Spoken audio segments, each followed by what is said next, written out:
This is part 2 of the super cinematic dream that I just had. They're all cinematic. Not in the same way, but yeah. So let's get into it. So we crashed the car, got out, rented the apartment instantly, and we're in this condo, and we're like settling in, just chilling, like, for a minute, and then we're having like a basic self-defense course led by Conor McGregor, like definitely like cinematic. He's like talking about some fundamentals, you know how it goes, the corny scene, you know how it goes. So like the big guy and John C. Reilly are sparring. John C. Reilly is getting tossed around. This is going on, and I'm telling Conor McGregor, like, man, I don't know about this life, bro. Like, I've changed. Like, I promise not to snitch, but like I'm on the fence about this. You know what I mean? He like bargains. He's like, hey, don't worry. Worst comes to worst, just live here. It'd be for free.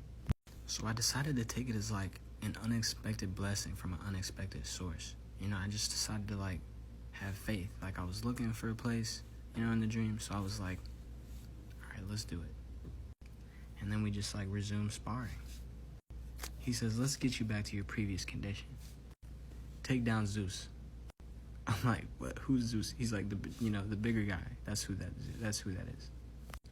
Then like the entire place increases to like a giant like concrete like room, like kind of a stadium sort of thing, with like dramatic like stadium lighting and stuff like that. And Zeus takes off his coat, and he's like 10, 20 times his previous size. He's like giant, like buff. He's like shirtless, has like a yellow sash on and a red belt hanging from him, like thundering footsteps, like a giant, like legit. He has like a mullet and like a mustache. And I'm still in my office clothes, like regular size. Conor McGregor says, grab his belt. I'm like, let's go.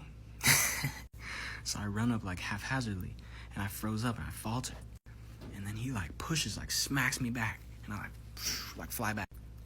And Conor McGregor runs up and he's like, come on, what are you selling out on? And in my head, I thought like, my friends.